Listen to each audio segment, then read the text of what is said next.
नमस्कार। एक बार फिर से उपस्थित हूं आप सबके सामने शुक्रवार के कार्यक्रम में।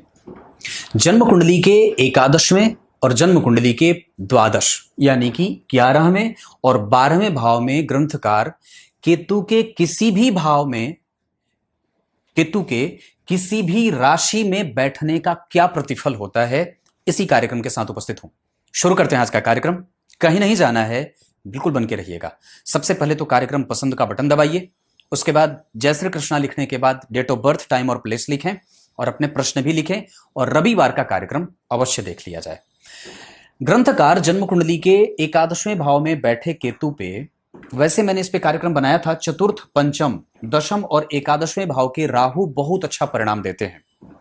जन्म कुंडली के अष्टम भाव में केतु के क्या प्रभाव थे, नवम भाव में क्या प्रभाव हैं, दशम में क्या प्रभाव है, लग्न में, द्वितीय में, तृतीय में, चतुर्थ में, पंचम में, षष्टम, सप्तम सब बना दिया।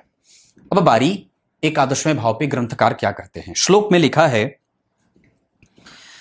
शिखी शिखी लाभस्थाने जनुषी भवीनाम भाग्यमधिकम प्रमाधिक्यम विद्या सततम अनवद्या कृतिरपि प्रशस्तम वस्त्रंच प्रभवती गुदे कष्टम अनिशम तथा नाना अर्थाप्ति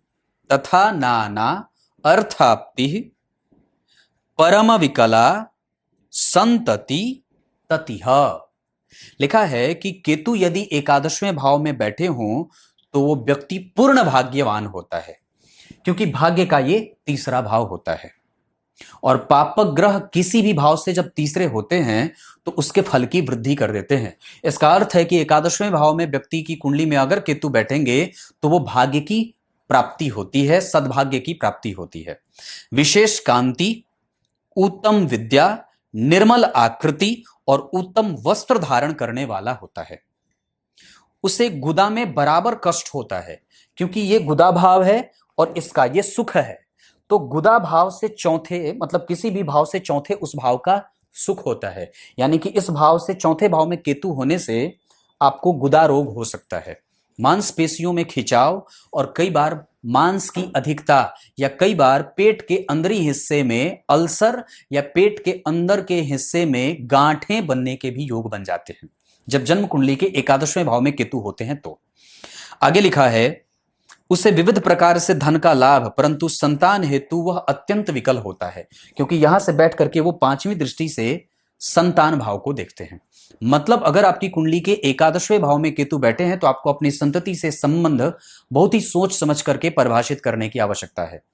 यहां से बैठ करके वो पांचवी दृष्टि से तृतीय भाव को देखते हैं, इस वजह से उसके प्रभाव में वृद्धि होती है और वो कांति युक्त होता है, क्योंकि द्वितीय भाव से 10वां भाव होता है।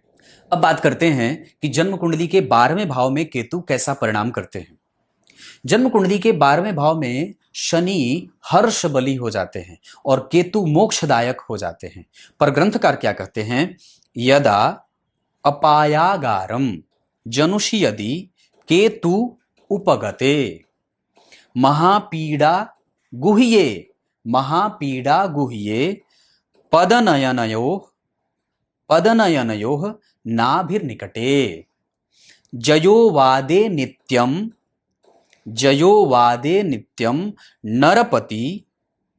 नरपति वदेवा अलसुखम नराणां कल्याणं भवति चन मातुः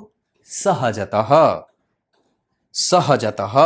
लिखा है कि यदि केतु द्वादश भाव में हो तो उसे गुदा, नेत्र और नाभि के निकट में पीड़ा होती है।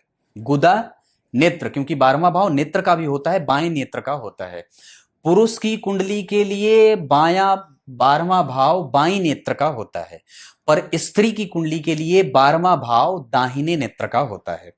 तो जन्म कुंडली के 12वें भाव में अगर पुरुष की कुंडली है तो बाईं नेत्र में कष्ट होगा और अगर स्त्री की कुंडली है तो दाईं नेत्र में कष्ट होगा। और लिखा है कि वाद विवाद में सर्वदा व्यक्ति विजय को प्राप्त होता है, राजा के समान वह पूर्ण सुख का भोक्ता होता है, और माता से उसको कष्ट होता है, क्योंकि माता से ये नवा होता तो है पर यहां से बैठ करके वो मातृभाव को देखते हैं, इस वजह से माता से कष्ट होता है।